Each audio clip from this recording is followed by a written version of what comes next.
శుక్లాం వరదరం విష్ణుం శశివర్ణం చతుర్భుజం ప్రసన్నవదనం ధ్యాయేత్ సర్వజ్ఞోపశాంతయే. ఓం శ్రీ గురుభ్యో నమః. నమస్తే అండి, నేను మీ రామకృష్ణిహాన్, ఆస్ట్రో న్యూమరాలజిస్ట్ని. అందరూ ఎలా ఉన్నారు? ముఖ్యంగా నేను మీకు తెలియజేసే విషయం ఏంటంటే, నేను చెప్తున్నటువంటి రాసుల అదృష్టం అన్నది కూడా కళ్ళ ముందే కనిపిస్తుందండి. నిజంగా నేను చెప్తున్నటువంటి 5 రాసులలో జన్మించినటువంటి వారు మరి మీ అదృష్టాన్ని చేజార్చుకోకండి. ఇది చాలా సంవత్సరాల తర్వాత మీకు ఈ అదృష్టాన్ని ఆ భగవంతుడు మీకు కల్పిస్తున్నాడు. అవి ఏ రాశులు అంటే, వృశ్చిక రాశి, రెండవది కర్కాటక రాశి, మూడవది మకర రాశి, నాలుగవది కుంభరాశి, ఐదవది మీనరాశి. ఎస్, ఈ 5 రాశులండి. ఖచ్చితంగా చెప్తున్నాను, ఈ 5 రాశులలో జన్మించినటువంటి వారు వీరి యొక్క డెవలప్మెంట్ అనేది కూడా నా కళ్ళ ముందు వాళ్ళకి కనిపిస్తుందండి. నిజంగా వారు అదృష్టవంతులు కాబోతున్నారు. ఖచ్చితంగా జరుగుతుందండి, 100% చెప్తున్నాను. ఎందుకంటే నేను ఏదైతే ఊహిస్తానో అది ఖచ్చితంగా జరుగుతుంది. అంటే నేను ఏదైతే అనుకుంటానో అది ఖచ్చితంగా నెరవేరుతుందండి, జరుగుతుంది. వాళ్ళకి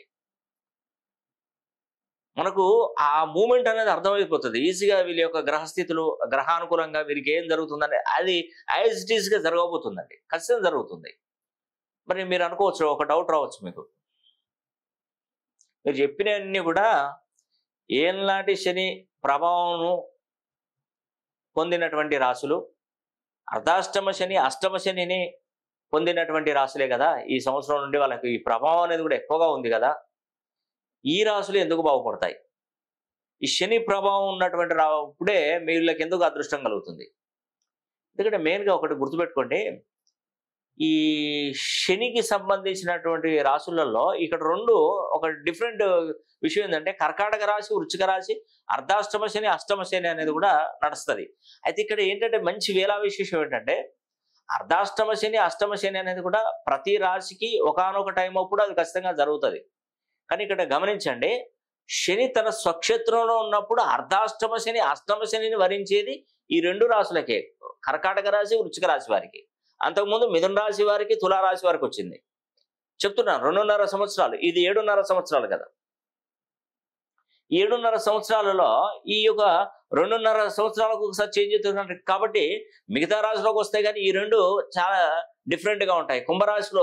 కుంభరాశి లాభస్థానం అవుతుంది. మళ్ళీ మకర రాశి అంటారు దశమ స్థానం, అది లాభస్థానం అవుతుంది. ఈ 2 వెరీ వెరీ ఇంపార్టెంట్. కాబట్టి మనం ఏం చేయాలంటే, నేను చెప్తున్నటువంటి రాశులకు అదృష్టం కలగాలంటే వాళ్ళు ఈ సంవత్సరంలో శని హోమాన్ని జరిపించుకోవాలి.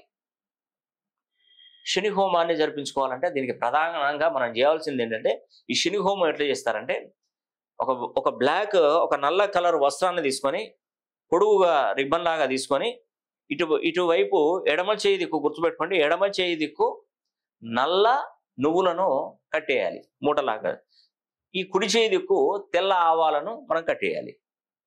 దాన్ని మనం రాసుకున్నప్పుడు కూడా అక్కడ రాయాలి, అంటే ఇటు లెఫ్ట్ ఇటు రైట్ అన్నట్టుగా రాసుకోవాలి. రాసుకొని మనం వేసే విధానం కూడా కరెక్ట్గా వేయాలి. ఇట్లా వెస్ట్ అనేది ఇట్లా మనం హోమంలో వేసినప్పుడు వెస్ట్ పైకి చూడాలి. ఇక్కడ ఈ ఈస్ట్ మనకు ఇక్కడ ఇప్పుడు ధృవాలు ఉంటాయి కదా. ఇప్పుడు ఏంటి ధృవాలు? నార్త్ సౌత్ పోల్, ఈ 2 ధృవాలు మనం రాసి పెట్టుకోవాలి. ఈ నార్త్ సౌత్ పోల్స్ ఏంటంటే, నార్త్ పైకి రావాలి, ఈ సౌత్ పోల్ కిందికి వచ్చేసి దాన్ని వదిలిపెట్టాలి.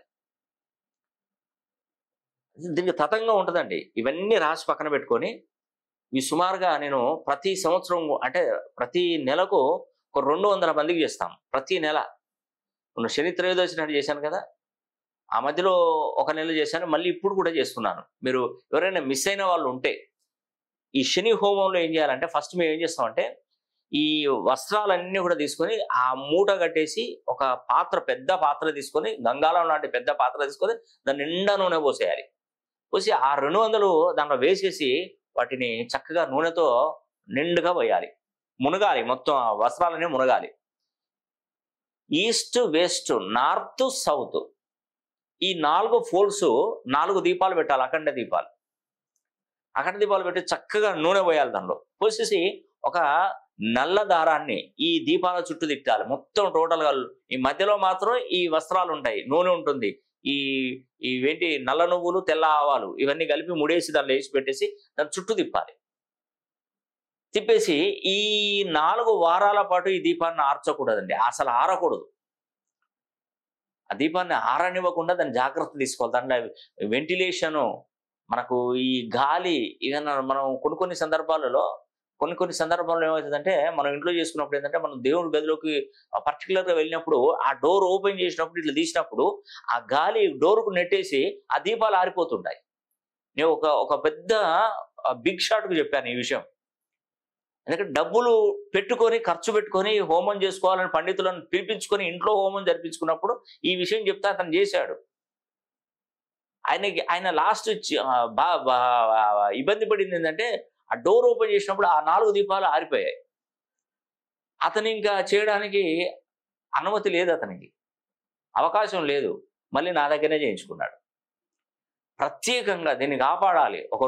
నైట్ అయినా, డే అయినా దానికి కాపలాగా కూర్చోవాల్సిందే ఇంకా. వెలుతురు అంటే ఆ దీపాన్ని అసలు ఆరకుండా దానికి సంబంధించినటువంటి కొన్ని మనకు గాజు పాత్రలు గాని, దాన్ని ఇంట్లో బోర్లించి పైనుండి గాలి ఎయిర్ తీసుకునేటట్టు దాన్ని కాపాడుకోవాలి. అలా కాపాడుకొని 4 వారాల తర్వాత అప్పుడు మనం శని హోమం జరిపించుకోవాలి. శనివారం రోజే చేయాలి మళ్ళీ శని హోమం కూడా. ఆ శనివారం రోజు ఒక్కొక్కటి ఈ యొక్క నార్త్ పోల్ పైకి, సౌత్ వెస్ట్ అనేది కిందికి వదిలిపెట్టాలి. ఆ హోమం గాల్చినప్పుడు మీకు చాలా వరకు మంచి మేలు జరుగుతుందండి. అందుకే ఈ 5 రాశులైనటువంటి వృశ్చిక రాశి వారు, కర్కాటక రాశి వారు, మకర రాశి వారు, కుంభరాశి వారు, మీనరాశి వారు, ఈ 5 రాశులలో పుట్టిన వారికి ఏలనాటి శని, అర్ధాష్టమ శని, అష్టమ శని, ఇప్పుడు ఏలనాటి శని నడుస్తున్నటువంటి మీనరాశి వారు కానీ, కుంభరాశి వారు కానీ, మకర రాశి వారు కానీ, ఈ 3 రాశులలో పుట్టినటువంటి వారికి ఏలనాటి శని నడుస్తుంది. అర్ధాష్టమ శని అనేది కూడా వృశ్చిక రాశి వారికి, కర్కాటక రాశి వారికి అష్టమ శని అనేది కూడా నడుస్తుంది. కాబట్టి వీరు కంపల్సరీ ఈ శని హోమాన్ని జరిపించుకోవాలి. ఈ శని హోమం అనేది కూడా 20వ తారీఖు 1వ నెల 2024 పుష్యమాసంలో, శూన్యమాసం అయినా పర్లేదు. ఎందుకంటే చాలా మంది అడుగుతారు, సార్ మరి ఈ యొక్క పుష్యమాసం అనేది కూడా శూన్యమాసం కదా, శూన్యమాసంలో మనం ఏ ప్రయత్నం చేసినా మనకు ఉండదు కదా, వివాహాలు జరగవు, ఇల్లు కట్టుకోరాదు, ఏదైనా ప్రయత్నం కొనసాగించే కొత్త వాహనాలు కొనుక్కోకూడదు, ఇవన్నీ శూన్యమాసంలో చేయకూడదు కదా అంటారు. కానీ ఇక్కడ మనం శూన్యమాసంలో ఈ పూజ మనం చేస్తున్నాం, కానీ దీన్ని పూజ విధానం అనేది కూడా మనం ఈ వస్త్రాలతో చేసింది వేరే మాసంలో, ఈ శూన్యమాసంలో చేయట్లేదు కాబట్టి దాని ప్రభావం ఉండదండి. ఉదాహరణకి ఈ శూన్యమాసంలో మనం ఇల్లు కట్టుకోవద్దన్నాం అనుకోండి, ఆల్రెడీ వేరే మాసంలో కార్తీక మాసం ఇల్లు స్టార్ట్ చేసుకుంటాం. మరి ఈ పుష్యమాసం వరకు వెయిట్ చేసి అక్కడ ఆపి మళ్ళీ తర్వాత చేయలేం కదా, అది కంటిన్యూగా చేయొచ్చు అండి, ఏం ప్రాబ్లం లేదు. అక్కడ ఆపేసి మళ్ళీ అది అవసరం. కొత్తగా ప్రయత్నించి అదే రోజు కొబ్బరికాయ కొట్టి శంకుస్థాపన చేసి పునాది తీసేయాలంటే ఆ శూన్యమాసం పనిచేయదు.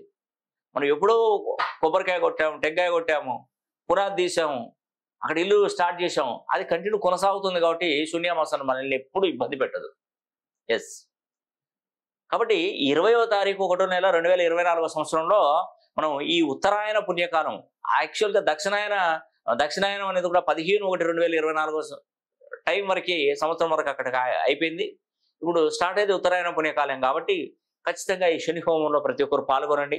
20వ తారీఖు 1వ నెల 2024 సంవత్సరంలో ఈ యొక్క 5 రాశులైనటువంటి వృశ్చిక రాశి, కర్కాటక రాశి, మకర, కుంభ, మీన, ఈ 5 రాశులకు అద్భుతమైనటువంటి ఘన విజయం చేకూరాలని కూడా మనస వాచ కర్మేన కోరుకుంటూ మరి సెలవు తీసుకుంటున్నాను.